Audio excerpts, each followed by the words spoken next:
बच्चों welcome to the modern NCERT solution. तो आज हम फिर से आ गए एक और नए वीडियो के साथ कक्षा 7 का हिंदी, जिसका नाम है वसंत का चैप्टर 4 मिठाई वाला का क्वेश्चन आंसर लेके। तो चलिए इस वीडियो में मिठाई वाला का क्वेश्चन आंसर देखते हैं। अगर आप इस चैनल पे नए हैं तो वीडियो को लाइक एंड चैनल को सब्सक्राइब कर लीजिए। ऐसे ही एनसीईआरटी सॉल्यूशन पाने के लिए आपको यहाँ एनसीईआरटी के सारे सॉल्यूशन मिलते रहेंगे। चलिए स्टार्ट करते हैं। पहला क्वेश्चन है, कहानी से मिठाई वाला अलग अलग चीजें क्यों बेचता था और वह महीनों बाद क्यों आता था। देखिए, हम एक ही चीज को खरीद के या खेल के या खा के बोरिंग फील करते हैं, तो सेम वही कारण है। मिठाई वाला अलग अलग चीजें इसलिए बेचता था ताकि बच्चे एक चीज से उब ना जाए। अलग अलग चीजों को बनाने में उसे अधिक समय लगता था, इसलिए वह महीनों बाद आता था। आपको आई होप आपको ये क्वेश्चन अच्छी तरह से समझ आएगा। देखिए दूसरा क्वेश्चन है, मिठाई वाले में वे कौन से गुण थे जिनके वजह से बच्चे बड़े भी उसकी ओर खींचे चले जाते थे। देखिए इसका आंसर, मिठाई वाला मधुर आवाज में गा गा कर अपनी चीजों की विशेषता को बताता था। वह बच्चे की मनपसंद चीजें लाता था, कम दामों में उसे बेचता था। यही विशेषता था कि बच्चे बड़े भी उसकी ओर खींचे चले जाते थे। देखिए क्या कारण था। सबसे पहले तो वह बच्चों की मनपसंद चीजों को लाता था, कम दामों में बेचता था।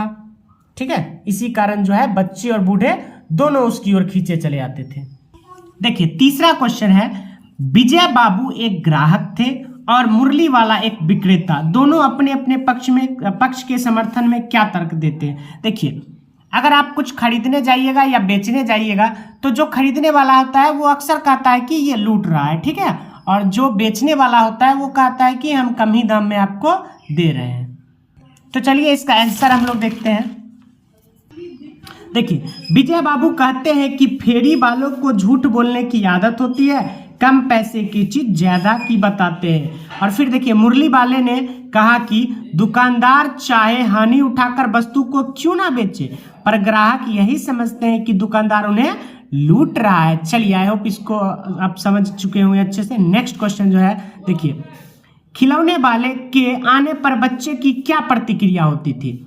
खिलौने वाले के आने पर बच्चे खुश हो जाते थे। वे अपने अपने घर से पैसे लाकर खिलौने का मोलभाव करने लग जाते थे। खिलौना पाकर बच्चे खुशी से उछलते कूदते थे। चलिए नेक्स्ट 5 नंबर क्वेश्चन, रोहिणी को मुरली वाले के स्वर से खिलौने का स्मरण हो आया। रोहिणी को मुरली वाले के स्वर से खिलौने का स्मरण इसलिए हो आया क्योंकि मुरली वाला खिलौने वाले की तरह गा गा कर मुरलियां बेच रहा था। चलिए नेक्स्ट क्वेश्चन,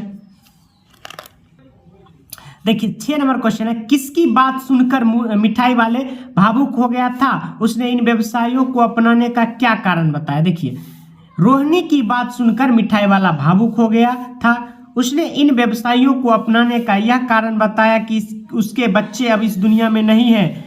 वह इन बच्चों में अपनी बच्चों की झलक देखता है। बच्चों के साथ रहकर उसे बहुत अच्छा लगता है। चलिए नेक्स्ट क्वेश्चन जो है आपका 7 नंबर,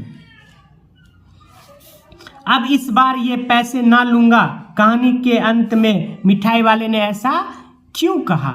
तो चलिए इसका आंसर देखते हैं। पहली बार किसी ने उसके दुख को समझने का प्रयास किया और जब चुन्नू मुन्नू ने आकर मिठाई मांगी तो उसे ऐसा लगा कि मानो वह उसके दुख के बच्चे को मिठाई दे रहा है, खुद के बच्चे को मिठाई दे रहा है। इसलिए कहानी के अंत में मिठाई वाले अब इस बार पैसा नहीं लूंगा कहा।